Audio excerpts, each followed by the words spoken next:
వనపర్తి జిల్లా కేంద్రంలోని సాంఘిక సంక్షేమ బాలికల వసతి గృహంలో 17 మంది 10వ తరగతి విద్యార్థినులకు బీఆర్ఎస్ నాయకులు వజ్రాల రమేష్, హాస్టల్ వార్డెన్ పద్మజ ఆధ్వర్యంలో ప్యాడ్లు, పెన్నులను పంపిణీ చేశారు.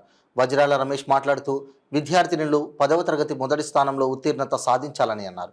అనుకున్న లక్ష్యాన్ని చేరుకోవడానికి పట్టుదల, ప్రయత్నమే విజయానికి తొలిమెట్టు అని, పరీక్షల్లో విజయం సాధించి తల్లిదండ్రులకు, పాఠశాల ఉపాధ్యాయులకు మంచి పేరు తీసుకురావాలని, తోటి బాలికలకు ఆదర్శంగా నిలవాలని వజ్రాల రమేష్ కొనియాడారు. ఈ కార్యక్రమంలో సాంఘిక సంక్షేమ హాస్టల్ వార్డెన్ పద్మజ, విద్యార్థినులు పాల్గొన్నారు.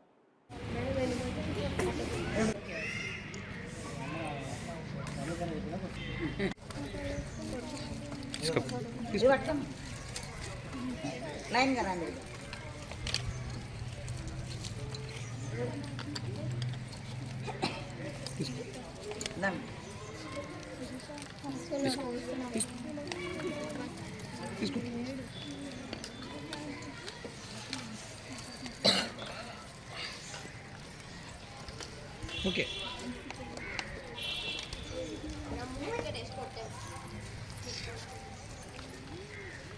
ఓకే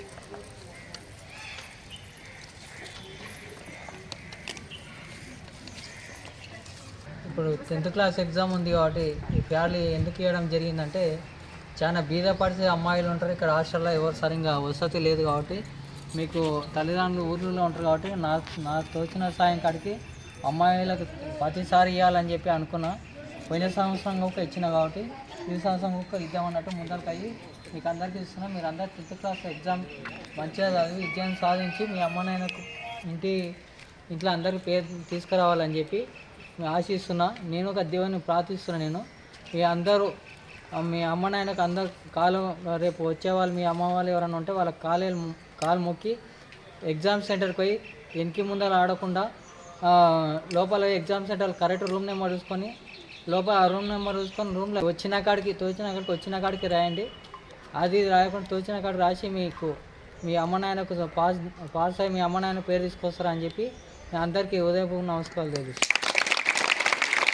10th క్లాసు ఎగ్జామ్ రేపు ఉన్నందుకమ్మా ఇంకా మనకు రమేష్ అన్న ఎప్పుడు సంవత్సరం వస్తుంటారు కదా, మనకు అందరి బ్యాచ్లకు ఇచ్చినట్టు ఈ మే బ్యాచ్ కూడా ఇవ్వాలని ఆయనకు ఒక కోరిక మీద తీసుకొచ్చిండ్రు. పెన్నులు, పెన్సిళ్ళు ఎప్పుడు ఇస్తారు కనుక మీరు మంచి ఎగ్జామ్ రాయాలని ఆయన కోరిక ఉంటుంది. ఎప్పటికీ మన పిల్లల మీద ఎప్పుడు అభిమానం ఉంటుంది. ఆ అభిమానం ఎప్పటికీ ఇట్లనే ఉండాలని రమేష్కు ఇప్పుడు ఇద్దరు సారోళ్ళు కూడా వచ్చిండ్రు కదా, వాళ్ళు కూడా ఎప్పటికీ రావాలని ఇట్లనే మంచిగా మనకు పిల్లలు